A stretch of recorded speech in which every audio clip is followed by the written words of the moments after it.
Devin and Morgana have been celebrating midlife love by getting married 100 times in 100 countries. They believe grown-up love gets better and more fun, especially for women. Everyone's smarter, wiser. Men are more relationship ready. And if they're not, it's obvious. Forget anything you were told about being too old or too late for love and adventure. Instead, get fresh new tips on dating, relating, and travel to exotic destinations. And best of all, call in for personal guidance, creating crazy, sexy midlife love in your life.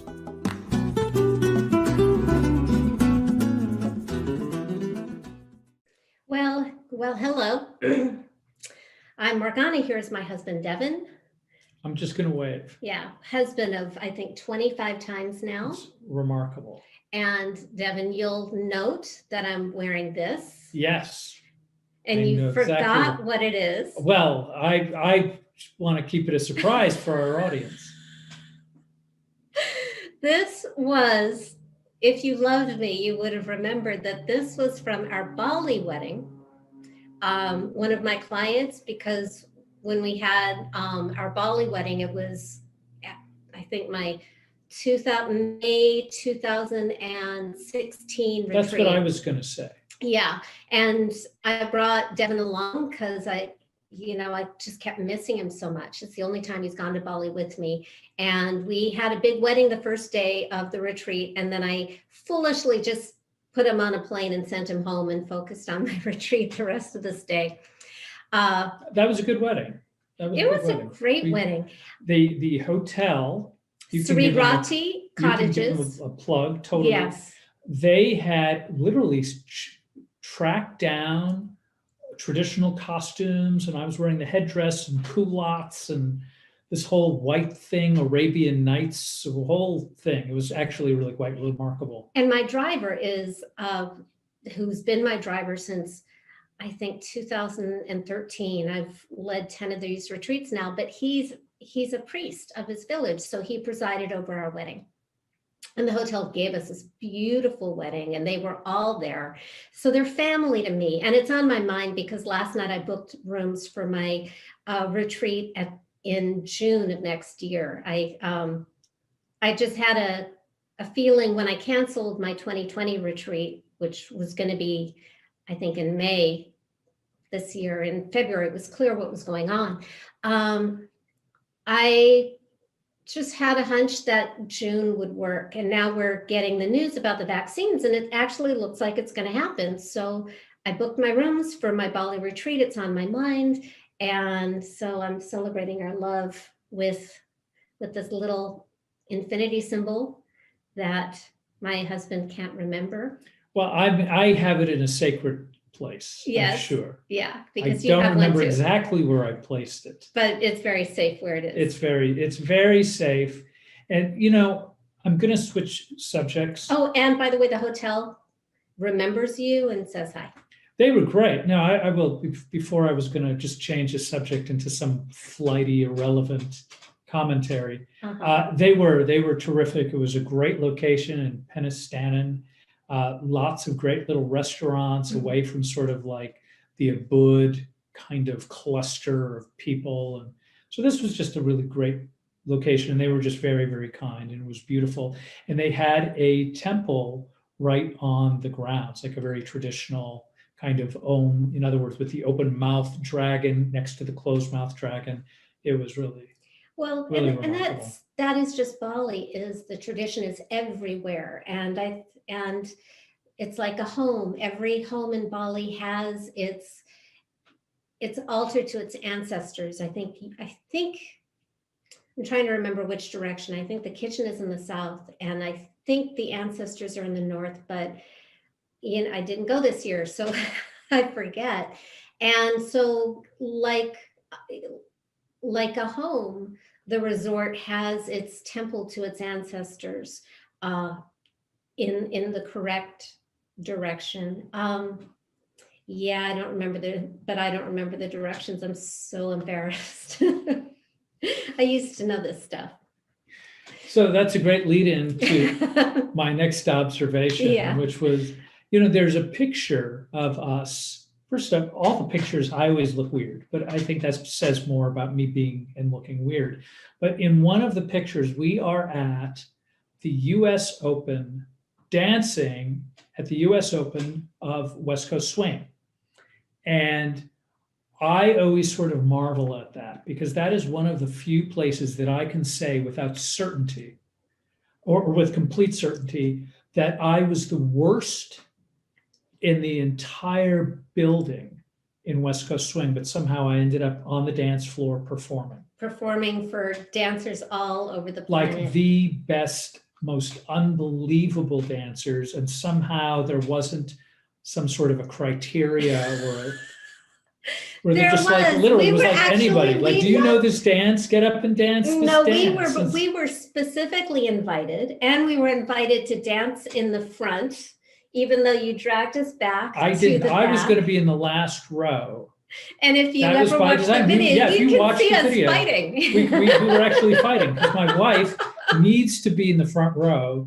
Realize, like, you know, because I was without any qualification. Worst. No, you were not. You're better than you think you are. No, this is the room full of the world's best dancers. This is true. We are not on that caliber. No caliber. This is almost that is the joy of midlife, is making a mistake or not being good enough would have been soul crushing mortification when I was younger. And now, right.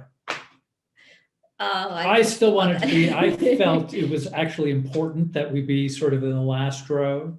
And I remember us, you were like dragging me, and then you somehow managed to dance out on the edge. So and then kept positioning yourself further and closer to the cameras, which is dancing on the edge. That's like our love. Oh, yes, it is. Yeah. It's so great.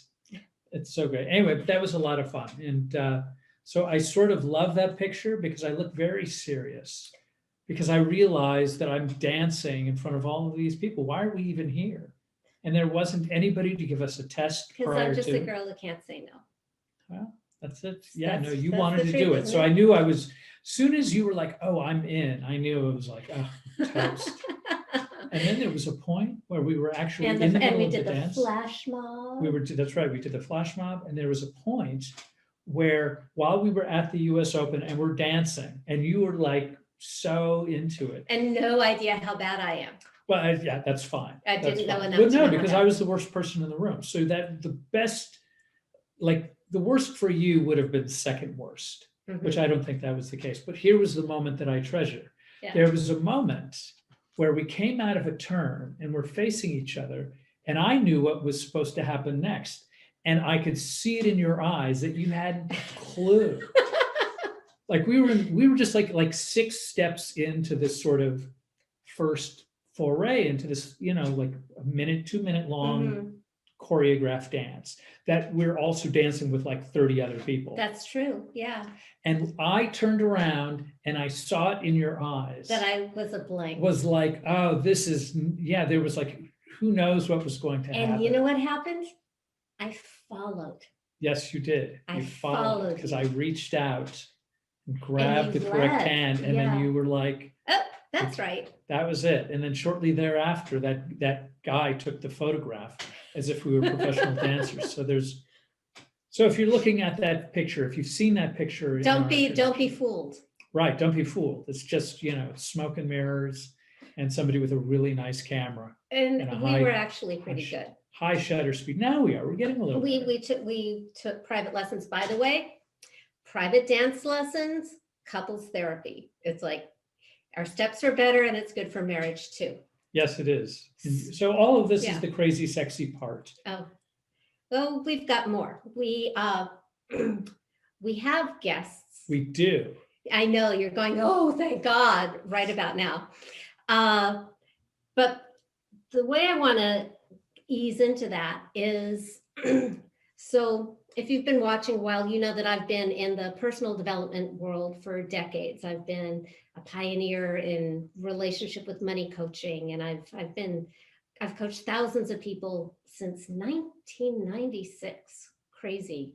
And I've noticed that the really big gurus in my industry of influencers, whether it's personal development or e-commerce or whatever, the so-called thought leaders, have a really incredible track record of failed relationship, whether it's people, and this is not a secret. I'm going to name people and their history is not a secret. So like Tony Robbins and John Gray and Jack Canfield, the partners that they created their empires with are not the people they're with now.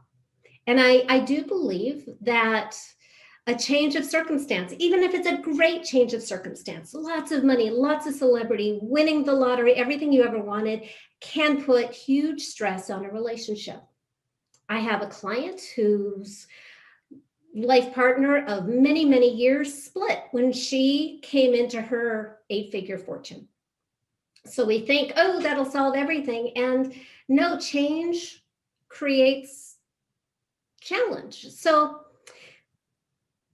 I'm looking at these big names, and I'm also looking at a lot of my friends and peers in this world, and their marriages have been falling apart, which is, relationships I thought were really solid. And it's not everybody, but it's most of the people I know in my industry. And there's this one guy who is one of these influencers, has a big audience, really successful as a coach and a teacher and a trainer and an author and an entrepreneur of like everything under the sun. If it's Tuesday, he must be opening a new business. And I love the way he loves his wife. And so I wanted to invite Steve Olsher and his beautiful wife, Lena Bravo Olsher, to talk with us tonight, because I'm frankly curious. Why are you still together? What do you know that has made this work for you? Well, so many of our friends. So we should invite them on. Let's come on in. Let's bring them on. Come as on opposed in. to this. Long soliloquy. You can just keep talking about us. It's okay. Well, thanks for stopping in. That's all the time we have. And scene. Gotta go. And cut. So. Good to see you guys. Yeah, it's great to see you. Good to see you. And you're all close and cuddly and looking happy and well. Yeah. True. You don't see the knife in the other hand right now. Sit up straight. Strangling him. He likes it. Yes. So, what's your secret? Why do you choose each other? Or even maybe we could start with, where did you meet? We can go we'll get there. Well, we could go in a lot of directions. But let's start with right now. Why do you choose each other right now? In this moment or at first? You're talking about in this moment. Yeah. Like, why are you together? Because I think it's, to be together, you keep choosing each other. You don't just say, I do, and then you're set. Well, I think we're each other's clowns. Like, we just make each other laugh. What else? Oh, it's definitely a part of it. Yeah, a big part of it. The laughter, the attraction, the respect.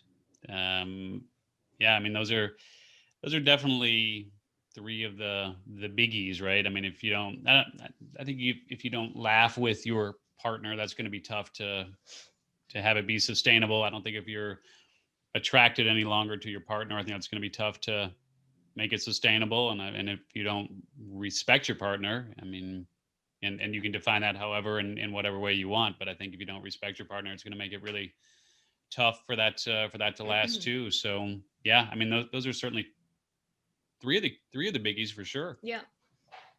I love that. Okay, Devin. So how did you two meet? How did you kids meet? Because and how many years has it been that you've been married and been together? I'll let you tell that. Well, we've been married 23 years. We've been together about 24. It happened kind of quickly. Like, we met and married in like 8 months.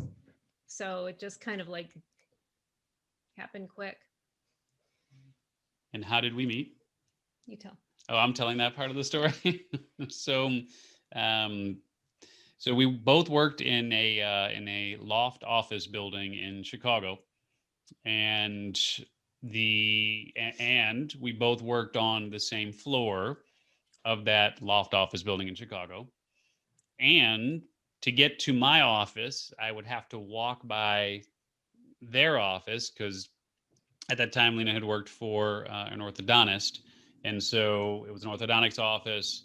I had to walk past that to get to the back hallway to get to my office, and so they had a glass door on their office. Now, if they didn't have a glass door on their office, we probably would have never met, right? So they had a glass door, one of those, you can see through and you can see what's going on. And on occasion, when I would walk by on the way to my office, I would see her working. And so, I was like, "Oh, who's that? She's super cute, and maybe I'll go say hello." So I stopped in one day to get an orthodontic checkup because I had braces when I was a kid. So I just wanted to see if my teeth were still doing okay. So I went in and made an appointment, and of course she wasn't working. So I was like, That's my day off. that was her day off. And so I told one of her coworkers, I was like, I work down the hall. Who's the dark hair girl that works here? She's super cute. Why don't you come home, just have her come by and say hello someday. And so I got braces again, just so I could keep coming back into the office. And every time I went back for more tightening and straightening and tightening and straightening, she wasn't working. No, he didn't. But no. So, okay, fine. So I didn't get braces, but I did go in and I did plant the seed of, hey, I like this girl, send her over. And sure enough, we got your mail. Yeah. You can tell that part. Yeah. So we got his mail by accident, and my coworkers were like, just go over there. Go take him the mail. Yeah. And it was weird because in my head, I said to myself sarcastically, like, oh, watch, this will end up being my husband. And I never even thought I was ever going to get married. Like, I just didn't, and he ended up being my husband. So it's kind of weird.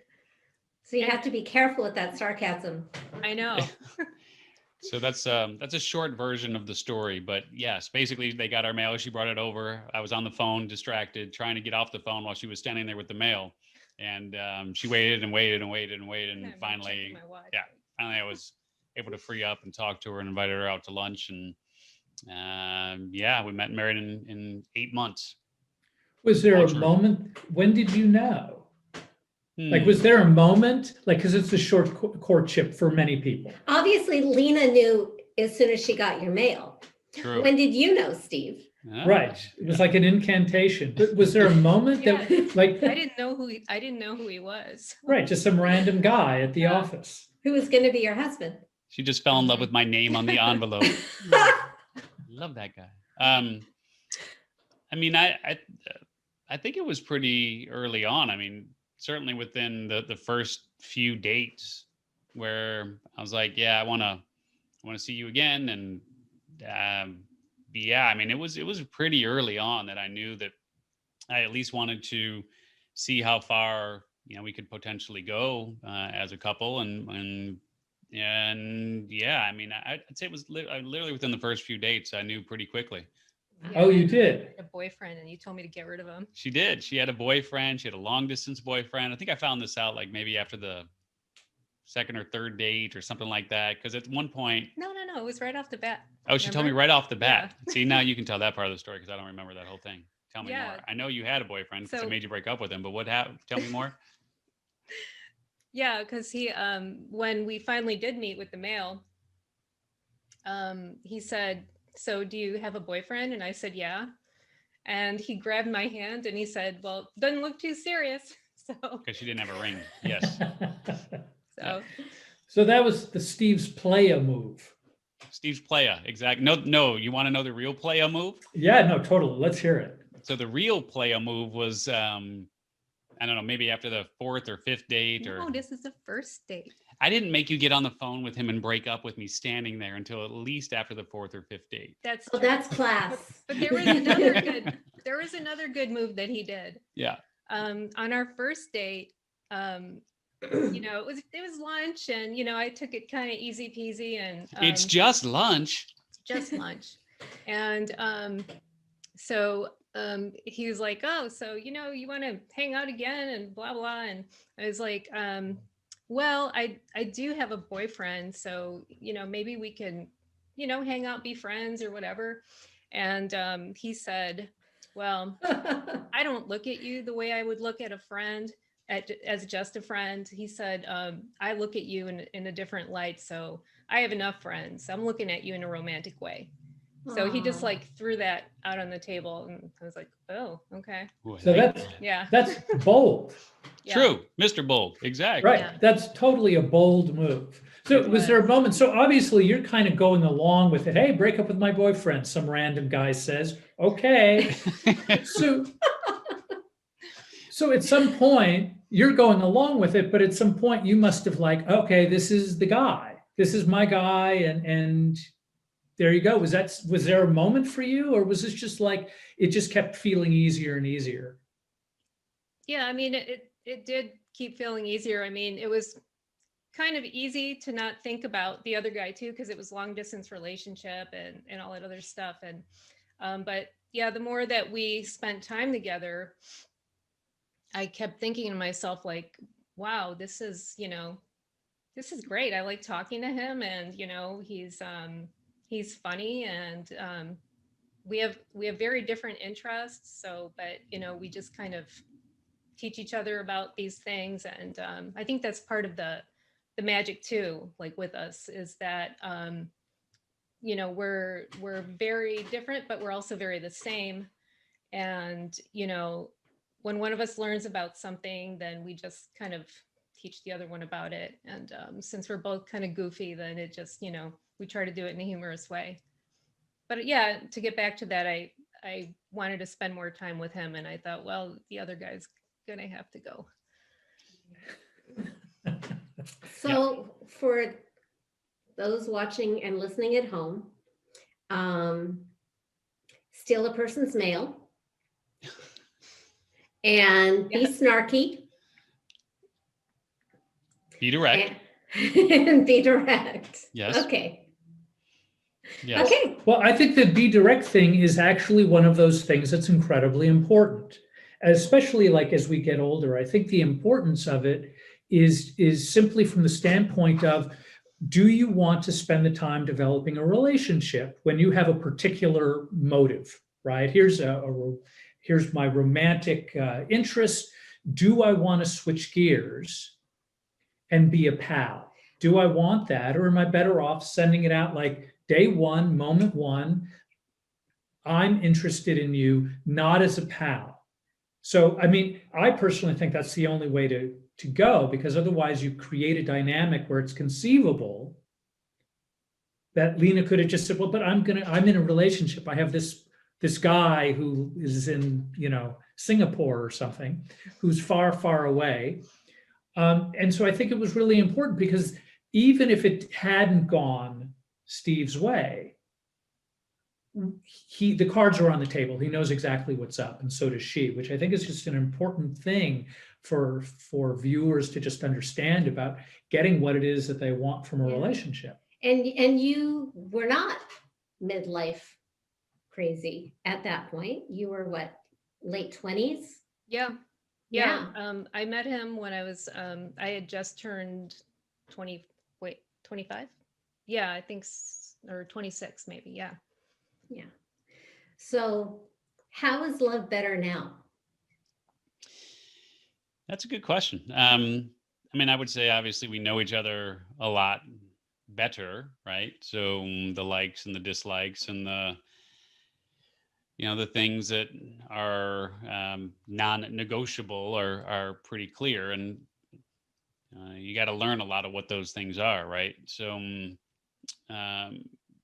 so understanding what those things are, I mean, definitely makes a big difference, because the reality is we probably spent as much time bickering and quarreling and trying to figure each other out during the early years, than we did probably, loving on each other, right? And so, but we both knew it was worth figuring that out and getting through it and trying to understand what each other really wants. And I think now we're just much more clear on what the other really wants. And I would also add that I think that when you're younger, it's a lot easier to be very selfish, and learning how to be selfless is something that is very rare for someone in their 20s, 30s, probably even their 40s. And it's not until we're both now 50 that I think we're starting to get even more clear on what that looks like to be selfless. Yeah, because sometimes you just have to like fill in when they can't, because sometimes life will throw whatever at you, and you just gotta, if for whatever the reason, I mean, they can't present their best self, I guess. I mean, you gotta kind of fill in and do it, even if you're mad at them, even if they're the one that caused whatever, you just have to fill in. Yeah, you have to be nice and kind and loving even when you want to kill them. Yes. I speak to a fair amount of people who, especially people that are sort of under 30, and they frequently kind of describe it that they're looking for a 50-50 relationship.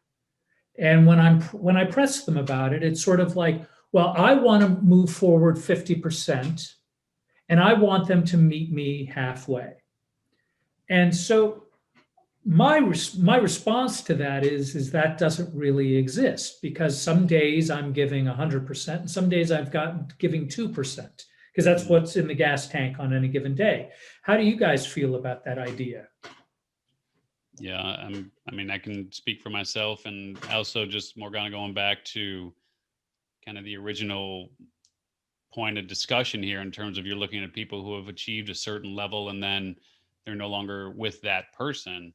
I really think that whether it's 100, Devin, or 2% or whatever it is, I mean, at the end of the day, for me, it really just comes down to personal responsibility, right? And recognizing that whatever it is that's going on, that's bothering her, it is truly because of something that I did, and that's 100% zero, right?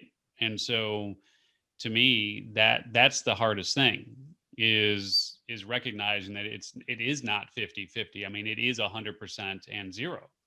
And that's a huge delineation between sort of the relationships that work and survive and have longevity versus relationships where just neither party is willing to take personal responsibility for their role, especially when it comes to change and modification, right? Because so often they want the other person to do what they need and change for them.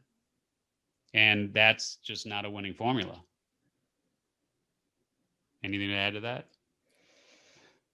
I was just thinking it's kind of like day by day that, like, sometimes, sometimes you're giving more, sometimes I'm giving more, and we just try to fill in, I guess. Yeah, I mean, everybody's like, got good days and bad days, and days of high energy and days of low energy. Yeah. I mean, just and triggers. Oh, triggers, yeah, for sure. And we got kids, and we have different triggers when it comes to the kids, and that throws another dynamic in the mix, of course. But there are, and that's I think that's a big part of having a mature relationship as well, is just recognizing without it even happening what the triggers are and when a trigger is going to take place, and doing whatever you can to solve for that before that really escalates. Or make it better if it happens, not, like, don't keep poking the bear, or. So can you give me an example of how you prepare for a trigger ahead of time? So I know that like one of Lena's big triggers is feeling like she's not being heard, not being listened to. So it's just, it's the way it is, right? And everybody has their own triggers. And so for her, I know when I'm not paying enough attention or I'm distracted by my phone or whatever it is, or the computer or, something, and I'm not fully focused, I know that, she's got a pretty decent fuse, but at some point it's like, I want to be heard and you need to listen to me. And then the same thing, obviously, with the kids, it's just, she's got a pretty long fuse, but after a while, it's like, if I ask you to do something 12 times, I know something's going to come an exploding. So I got to try to get ahead of that when, when I hear, for instance, I hear her asking one of the boys to do something for the 5th time, like typically by the 5th time, it's over. So yeah, as an example. That's excellent. Yeah. Yeah. And then, like just doing things that as simple as, well, he doesn't like that, so don't do it. Or, he definitely likes that, so try to do it. So I don't know. Just stuff like that, Yeah. Yeah, it sounds simple, but it really isn't I know. that simple in practice. Yeah. I gave a friend a piece of advice not too long ago, which I think is another secret of the success. And there's a bunch of them that I am now aware of that I think work really well. And a lot of that's, because Lena and her teaching me a lot of, what works for her. But one of the things that I think most couples forget about and have to be conscientious of is going the other person's pace and being willing to, as I told my friend, go her pace. In other words, like he really likes to hike and he's fast and he likes to go and just, it's not as an enjoyable experience for his wife because she doesn't move at his speed. So, even just something as simple as going her pace in that regard. Like I know when we walk, Lena walks much faster than I do. And we walk the dogs every night and I like to just kind of stroll, and so just like, and I know, and that's literal and that's figurative, right? In both ways. But going your partner's pace in whatever that means is definitely something that again moves you out of the land of being selfish and into the land of being very selfless. So that's an interesting analogy, just from the standpoint from what I know of you through sort of the personal development field, which tends to be very high pressure, I would say. I think very demanding. I think probably very time consuming as an entrepreneur, and travel. I mean, obviously, we're at a place right now where that's probably not as happening as much, but I'm assuming just because I've married to my lovely wife that I know the kinds of demands that she experiences when she's sort of in the thick of it.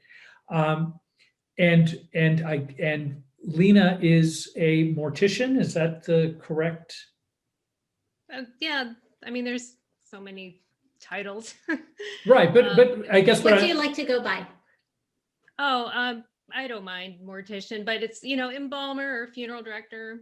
Like, gotcha. Okay. I just think that is so cool. You're the first person who does what you do that I've met.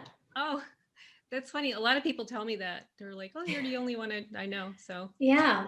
Right. So I guess where I was going at, without trying to be too glib, is that Steve's sort of like this high pass, high speed thing, and then Lena's working with the dead, which is sort of.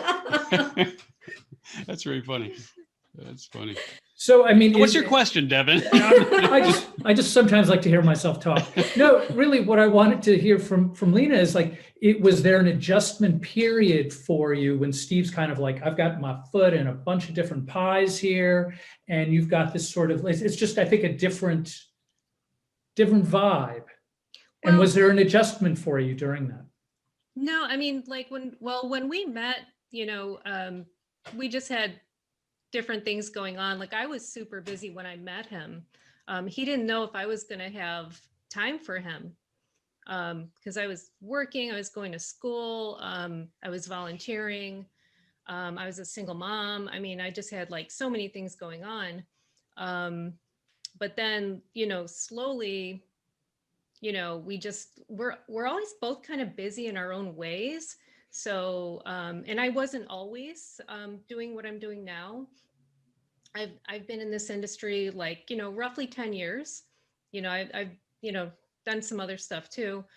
So I feel like his pace and my pace, they're both kind of like busy. We're both kind of busy bees. So I guess Compatible. yeah.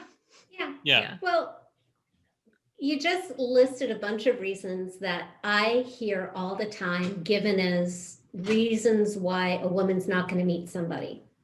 Not just because she tells herself that, but friends and even teachers and coaches will say, oh, you don't have time for love, and you've got the kid, and you've got all this other stuff. And I love that you just showed that for the BS it is. Yeah. And I mean, it really just kind of, like I said, it just kind of happened in a way that I wasn't expecting. Like I kind of thought like, well, I don't know if like marriage is ever going to happen for me. I just thought maybe I'd just be like a serial monogamist or something. And because I just feel like I've always just had so much going on, so much stuff that I want to do and so many interests that I didn't know. And I mean, I think that it can happen like for anybody at any point. Well, and I have a hunch that somebody who didn't have stuff going on Mm-hmm. would not be a good match for Steve. Yeah, for sure. That's a great point. And the funny thing is, and you're talking about what keeps it going and so on. And I think that's a really important point is you have to have a lot of your own stuff going on so that you're not, I mean, it's good to be needy and want to spend time with your significant other, of course. But you also need to have your own stuff going on so that you remain interesting, right? And so she wasn't an entrepreneur, didn't matter. The things that she knew about were things that I had never, were all new to me. It was like, she was teacher, I was student. I mean, even like simple things that you guys probably take for granted and others probably take for granted in terms of like food, right? Like when we met, she was like, do you want to go out for Ethiopian food? And this was like 1997, something like that, right? Probably 96. So 96, right? Wherever it was. So not terribly far removed from the famine in Africa and, feed the world, all that fun stuff, right? Don't do it. Those they have really big portions for a starving country, don't you think? So she's like, do you want to go and have Ethiopian food? And I was like, I didn't think they had food. like I had never eaten Ethiopian food, right? Like as an example. I mean, even Indian food and Thai food and all of these things that she just took for granted and she loved. And now I love all those foods too. But, for me, it was just like, it's a whole new world, and I wasn't even familiar with. So there's different ways that you can educate and be interesting to your partner. And, you continually learn and evolve and try new things. And that's part of what I think keeps it exciting and fresh too. Something that I think is different in your relationship and you, Steve, than a lot of other people in our industry that I have known over the years is that very often I've seen the guru is actually very insecure and needs all the attention. Mm. And so the spouse becomes the support, but the star has to be the star. And I'm not getting that between the two of you. It feels very equal. Yeah, I mean, you can speak for yourself on this one, but I know she was even bashful about doing this. And do I even want to, so I don't know. Do you want to speak to that at all about star versus not star? I mean, he's definitely more of the introvert. I mean, the extrovert between the two of us. I'm definitely more introverted. And,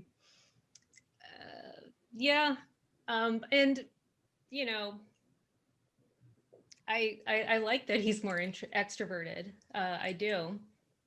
but I don't know if you ever saw Chris Rock do tambourine, where he does the analogy of sometimes you have to be the one playing the tambourine for your spouse. And I feel like, you know, when I need to do something, he's like totally encouraging me to come out of my shell, and he's playing the tambourine. So I mean, it's yeah. So we take these nightly walks with our dogs, and it's about a mile and a quarter or something like that. It's a stroll around the neighborhood. It takes us, I don't know, 35, 40 minutes or something of that nature. And so actually last night even, I was saying to you that, you know, it's just like part of the reason why I want her to do more of these sort of things and encourage her to do more of these sort of things is because I feel like and those who know her best, but certainly, you know, I get the benefit of all of that knowledge and all of that wisdom and so on, that is, it could be so valuable to so many. And so, I mean, like the funeral home's a perfect example here. We're actually in the process of opening a funeral home together. I mean, it's Bravo Family Mortuary. So, I mean, it's, you know, it's for sure your thing with my support. And I personally think, you know, she has the opportunity to really reinvent that industry in some ways and take the lead on moving that industry forward, and just the wisdom and the way she cares about people. And, you know, it's just not it's not a business for her, it's a calling for her. And so I'm happy to applaud that, you know, and put the spotlight on her, because I think the world would really benefit from everything that she has within that, you know, it just hasn't really had an opportunity to share. Thank you. Oh. But I want him to shine too at the funeral home, because I really think that he would be such a good funeral director. So I've been, you know, telling him, because he's very nurturing, and he's certainly much louder than I am. So he could like direct funerals, and These things are true. Yeah, come out of your shell, Steve. Yeah, I know. I'm working on it. Getting there. no, I think he'd be like, I think he'd be super with it. But we'll see. So I'm curious, because you have 2 kids, right? So we have 2 together, and then Lena had a son when she was quite young. And so we have 3 boys, one that's quite older now, and then a junior in high school and an 8th grader. So have you thought about how what the future brings? Because I think when we start talking about being of a certain vintage, a lot of it is what happens when the kids move on, and, you know, those kinds of things, when they go start doing their own thing. Like my kids now, she's a senior, you know, at a university, and it's wonderful, and I'm super proud of her, but she's not here But all he's the also time. dying inside, missing her. Well, yeah, Yeah. that's you know, that's a separate thing, because, you know. So have you guys thought about those kinds of things? And I guess you have one son who's out of the home. Yeah. Yeah. So, Yeah. So have we thought about those things? You know, I mean, we talk about, you know, sometimes we'll come up with things like, oh, we're going to get a Airstream and just, you know, like go everywhere. And then I realized that I would probably have to go to the bathroom in a metal container somewhere, and that is unappealing. But that's poetry. yeah, and what if it's really hot? I hate heat. So what else have we thought about for the next phase? I don't know. The thing is, like, sometimes we daydream about not working, and then we realize that we love working. We just both really like working.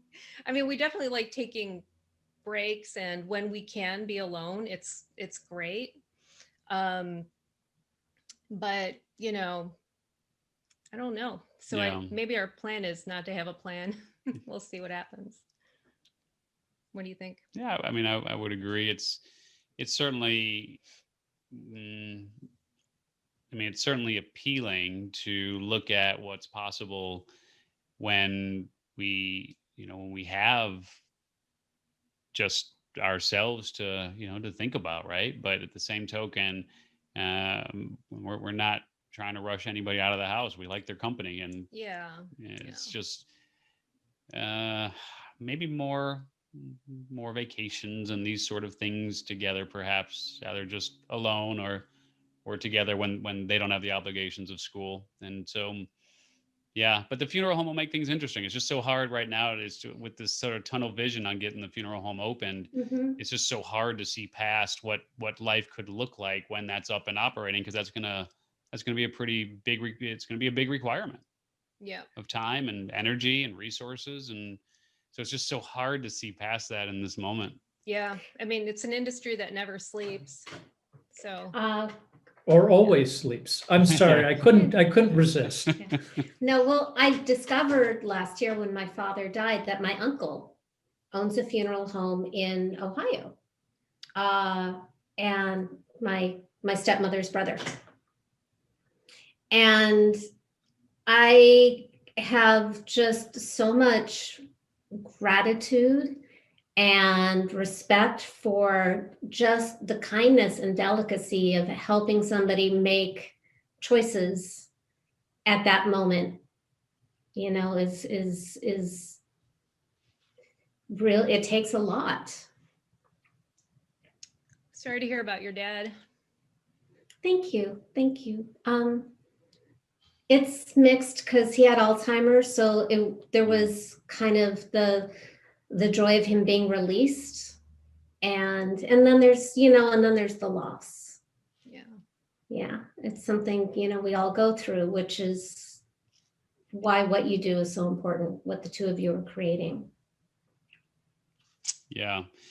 Yeah, we complement each other nicely. I mean, when you think about the work that I do in terms of helping people really get more clear on what puts fire in their soul and really making the most of this time while they're alive, and then pass them off to to the other side of the business. And Now if one of your kids just becomes an OBGYN, you're like a one-stop shop for everything.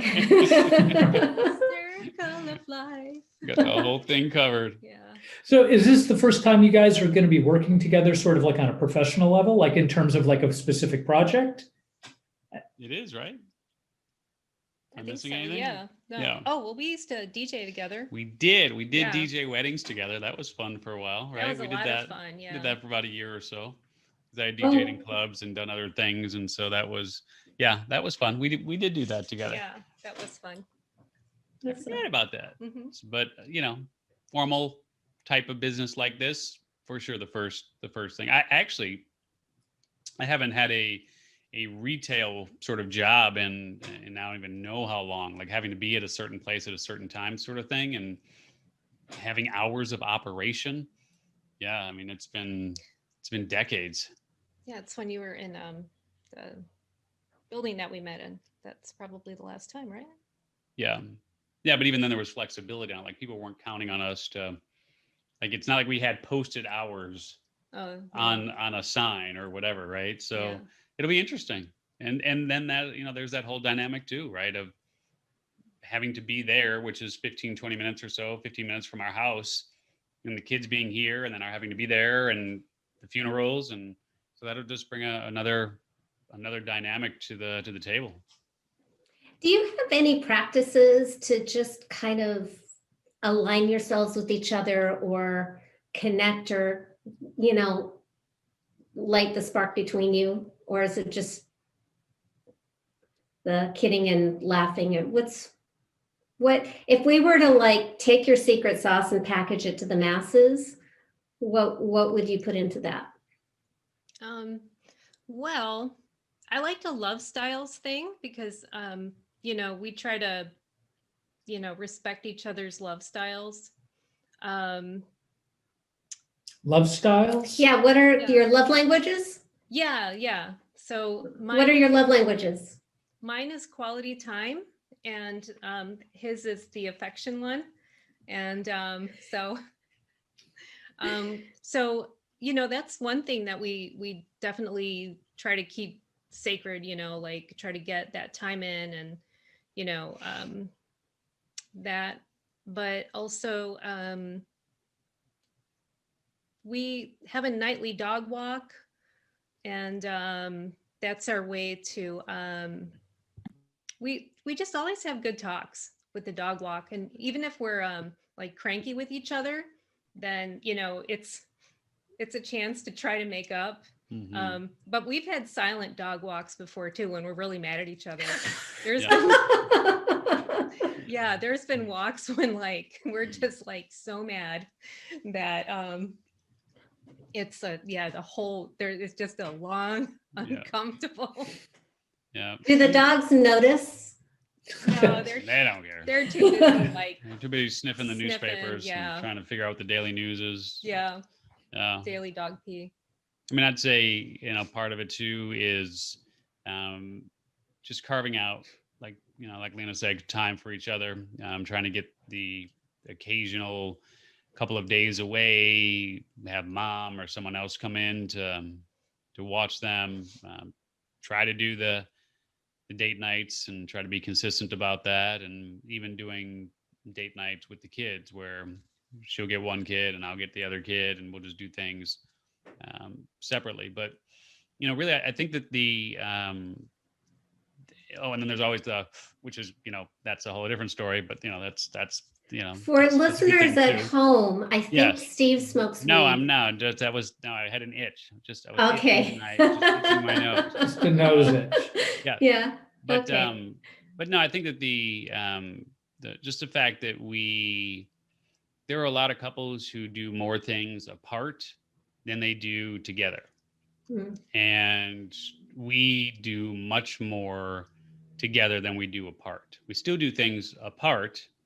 I mean, we're not always together and doing things, but I would say that we do more things together than we do solo, and you just have to I think you just have to put in that time. Well, I think you mentioned something earlier in our conversation about just having personal responsibility. And so the way I would look at that, the way I sort of consider it in my own relationship with my lovely wife, is that there's a commitment. In other words, my personal responsibilities is to attempt, I fail quite regularly, but to attempt to maintain the vows of what the relationship is supposed to be about. Real simple, basic stuff: to love, honor, and cherish, and to show up when things kind of suck. Be mindful of her love language and to show up for her, and to realize that the success of the relationship frequently comes from my willingness to be selfless. Yeah. And that's, agreed. I think, a real significant part of what sort of the day-to-day is, because the weddings, as you know, we get married a lot. Well, we used to anyway. We used to, but that will come back. The world will heal itself. And at some point in time, we'll get back to normal. And so that's the fun, ridiculous photo op of what our relationship is. But really, a lot of it's just like, she's testing camera equipment and it's like, oh yeah, no, I have to take out the garbage.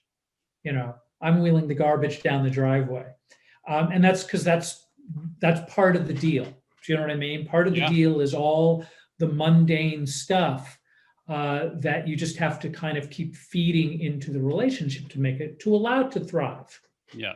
And I will say, just in further in that particular conversation, that I think that's where when you try to have your partner do things that they're just not naturally inclined to do, it can cause more friction and concern, right?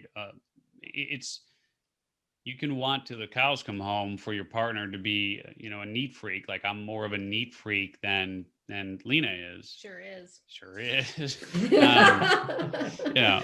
But I'm not going to change how she is. She's not, dirty, but I just I grew up in a house, that had roaches and mice and that kind of crap. And it's just like, I just freak out at the thought of, having bugs in a dirty house, and sugar and things that attract ants and, all that stuff.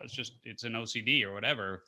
And, I've just recognized that we're going to be on different levels. And if I get frustrated that she's not cleaning, what I need to do is I just need to clean and stop being frustrated that she's not cleaning. I do. Yeah. Yeah, and she does clean. I'm not trying to say that, again, I'm not saying there's filth and squalor and all that. I just happen to be like, OCD about it. You're just Or the things, right? Tony Randall in the relationship. Exactly, right? And at some point do you value the relationship more than you value the task? And ultimately that's the question. That's beautiful. I think we are just about out of time. Yeah, we got about 90 seconds. Like I could keep talking with you for ages. So Where can people track you down? now that Don't. you've sold off all of your podcasts and All right. magazines, no. Yeah, don't. But No. if somebody drops dead in the San Diego area, they go to Bravo Family funeral. mortuary. Yes. Family Bravo mortuary. It's in the works right now, like still doing construction and things like that. But Yes. Don't so go there. stay don't go there alive yet. You'll a little decay. longer. Yeah, Yeah. just stay alive a little longer. Stay alive longer. yes, please. A little longer. We're almost ready for you. And for all of you who are still alive, Devin and I will be back next week, Wednesday at 5 p.m. Pacific time with more crazy, sexy midlife love. Go join our family at crazysexymidlifelove.com. Download Devin's ebook, and we will Alright. see you in a week. Mwah. Mwah.